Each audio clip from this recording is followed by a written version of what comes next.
Bon, bienvenue donc dans ce premier tutoriel Photoshop. On va travailler ici sur Photoshop Éléments. Il y a beaucoup de similitudes avec Photoshop CS, CS6, enfin, du moins ce qui existe actuellement au moment où je réalise ce tutoriel. Donc on va voir pour commencer comment travailler sur une image. Pour ce qu'il faut faire, c'est d'abord importer cette image. Pour cela, bon, c'est en anglais, mais effectivement, bon, c'est simple pour la traduction en français. Donc on va sur Fichier, File, Ouvrir, Open. Et là, sur le bureau, j'ai déjà sélectionné une image qui fait 5616 pixels de large sur 3744 de haut, pour un poids total de 6,5 mégas. On ouvre. Là, le poids va être un peu décompressé, le poids va augmenter. Pour connaître un petit peu toutes les références de cette photo, on va dans Images, voilà, redimensionner, Resize, taille de l'image, voilà, et vous avez les informations, comme je vous ai dit. Donc, le poids réel de l'image est de 60 mégas. C'est énorme. On ne va pas mettre ça sur un site internet, c'est extrêmement lourd. Et la photo fait 5616 pixels, c'est-à-dire 47 cm et demi. C'est vraiment un très grand format. On n'a pas besoin d'une image aussi grande.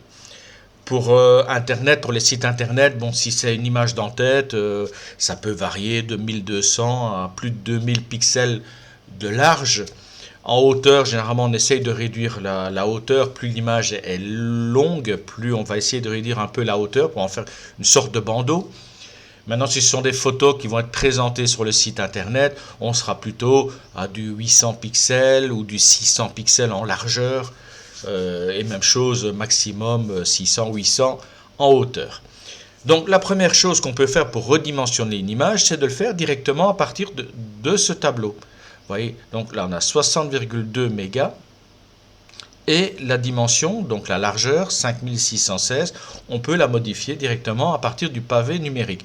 Avant de faire la modification, vérifiez ici que les proportions, de contraindre les proportions. Si la petite barre ici n'est pas cochée, lorsque vous allez modifier la largeur, la hauteur ne va pas bouger, ça va vous déformer complètement la photo. Donc il faut bien vérifier à ce que cette partie soit cochée, contraindre les proportions. Vous voyez, on voit d'ailleurs ici, le petit symbole a disparu, ça veut dire qu'ici ce n'est pas lié, la largeur et la hauteur ne sont pas liées. Si vous cliquez ici, vous voyez le petit symbole, la petite chaîne est là, la hauteur et la largeur sont liées. Donc je vais par exemple décider de réduire cette image à 800 pixels en largeur, j'inscris 800, et vous voyez ici la hauteur a automatiquement changé, 533 en hauteur. Et on est passé de 60,2 mégas à 1,22 mégas. Ça réduit déjà fortement le poids. Bon, voilà. Donc, voilà, c'est comme ça. C'est cette taille-là, elle est respectée, elle va s'afficher sur une belle dimension au niveau de votre site internet. Par contre, moi, ce que je voudrais, c'est ne pas être tributaire de ça. Donc, je vais annuler. Je vais garder la taille d'origine. Voilà, parce que je voudrais recadrer cette image. On a le petit outil loupe ici. Plus pour agrandir et moins pour réduire la taille de l'image en visuel. Donc là, c'est parfait. De cette manière-là, je vois l'image dans sa totalité sur l'écran. Autre option, vous pouvez choisir ici en plein écran, taille d'impression. Vous voyez, ça sort de l'écran. En plein écran sur les bords, je préfère encore réduire un petit peu. Voilà, la taille ici de 15,25%. Vous voyez, 15% de la taille. Vous imaginez à 100% ce que ça va donner, ce serait énorme sur un site internet. Voilà, donc on va encore réduire, moins, comme ça je vois bien l'image. Ensuite, je décide de recadrer cette image. Je voudrais en faire un bandeau. Alors, pour faire un bandeau, je prends cet outil. Il va vous servir très régulièrement. C'est l'outil qui permet de redécouper une photo. Je sélectionne l'outil. Vous voyez, il a changé. Hein. Avant, c'était une loupe, format d'une loupe. Maintenant, il a le symbole de la découpe. Ici, en haut, j'ai la taille 533 sur 800 pixels. Je pourrais dire non, je veux par exemple en hauteur que ça fasse 600 pixels et en largeur, par exemple, je veux que ça fasse 1200 pixels. C'est un exemple.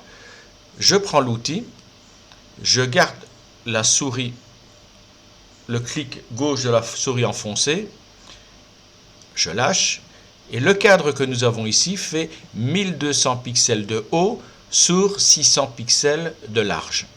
Voilà, je peux le déplacer, mais ça ne me convient pas. Je clique ici, j'annule. On est revenu à la photo originale. J'ai fait une erreur. En fait, je veux 1200 pixels en largeur et 600 pixels en hauteur. Je clique ici, et voilà, c'est inversé.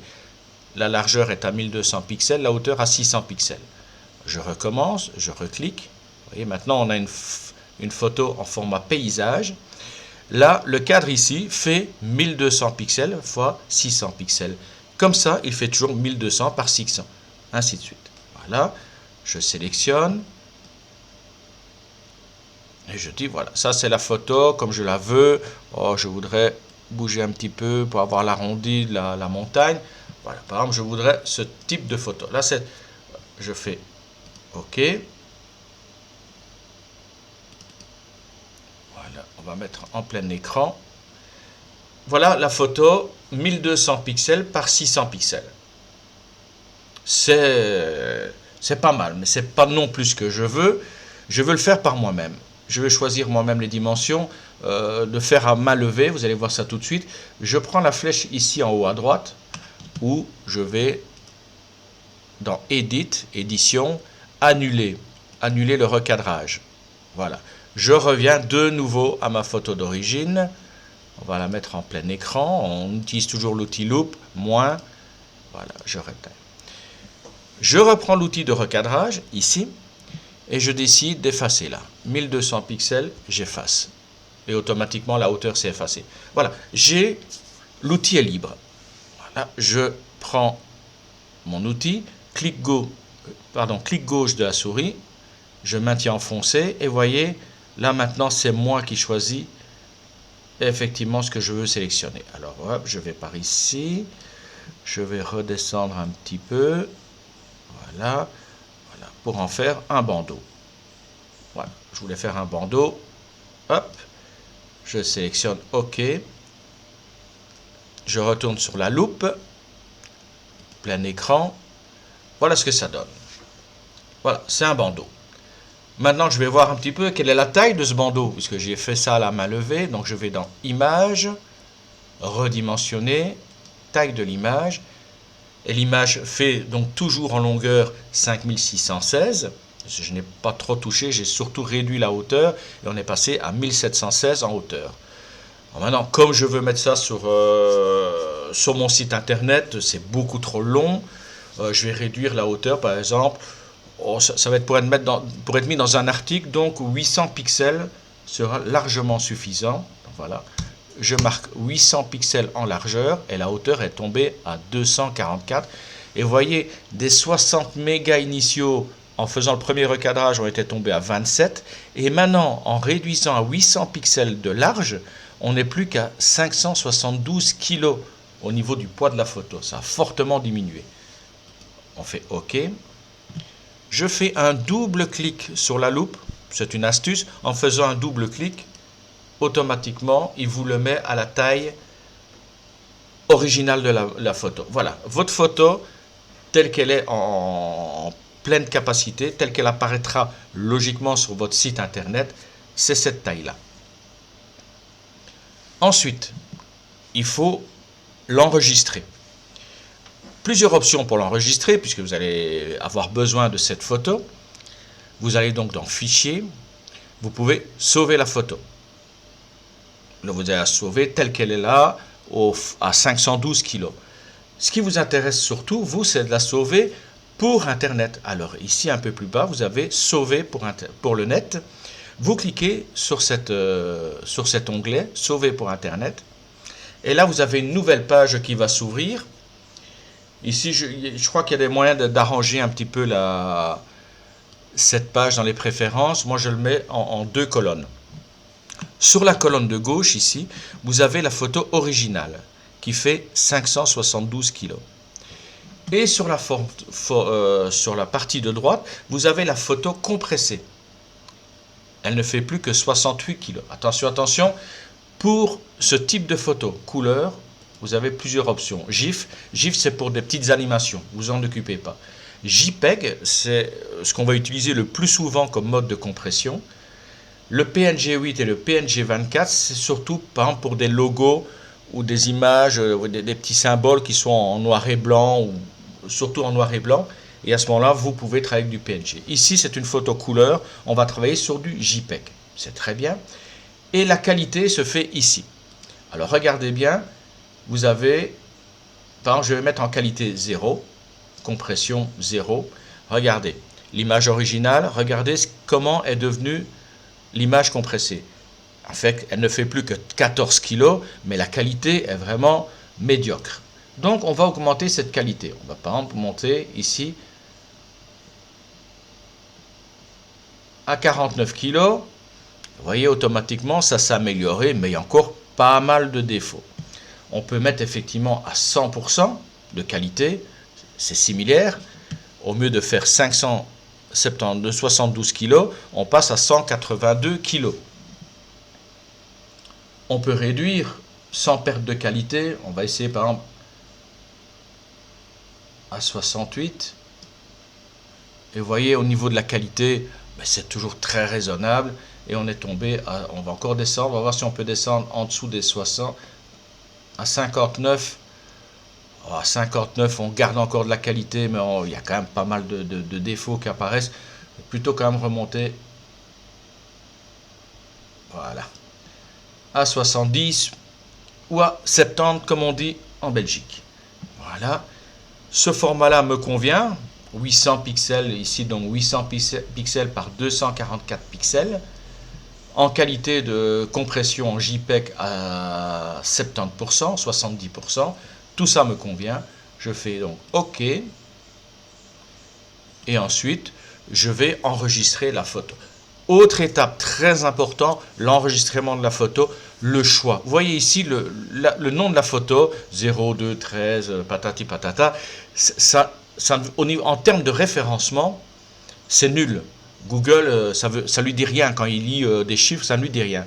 Par contre, je vous conseille d'insérer, de mettre un nom à votre photo, un nom qui pourrait être ensuite reconnaissable par les moteurs de recherche. Donc ici, nous avons une jonque, espace, sur une île, près d'une île, en Thaïlande, c'est le sud, la mer, le paradis, plage, sable. Voilà, ce sont tous des petits mots et comme ça. On peut rajouter, pourquoi pas, Phuket, le nom d'une île thaïlandaise, Samui. Voilà. Tout dépend effectivement de votre site internet, le thème de votre site internet. Ici, dans le travail que je fais ici, je prends pour exemple une photo qui est compressée pour être envoyée sur un site dédié à la Thaïlande. Voilà, donc j'ai choisi des mots-clés, Phuket, Samui, paradis. C'est les termes que pourrait éventuellement taper un internaute lorsqu'il fait une recherche sur Internet. Voilà, il recherche paradis, la mer bleue, où trouver du sable blanc, plage de Phuket. Voilà. Vous avez ces mots-clés qui apparaissent dans le titre de votre photo. Au niveau des moteurs de recherche, si quelqu'un fait une recherche en cherchant plage sable blanc à Phuket, il y a des chances que cette photo apparaisse sur le moteur de recherche dans la rubrique images lorsqu'une personne va faire cette recherche spécifique. Donc très important, le nom, ne mettez pas un chiffre, photo 003, page accueil 004, Ça ne veut rien dire. Mettez un terme, mettez un titre qui soit compréhensible pour les moteurs de recherche. C'est la première base, c'est la première étape au niveau de votre référencement. Donnez un titre cohérent aux images. Voilà, donc une fois que c'est fait, vous cliquez sur enregistrer. Et voilà, votre photo est enregistrée. Vous revenez automatiquement à la page d'accueil. Voilà comment nous avons sélectionné une photo, importé une photo et ensuite comment nous l'avons recadrée. Vous avez vu plusieurs méthodes, plusieurs techniques et vous avez appris un petit peu sur les formats. Voilà, c'est tout pour ce premier tutoriel, un peu long, mais j'espère qu'il vous sera utile.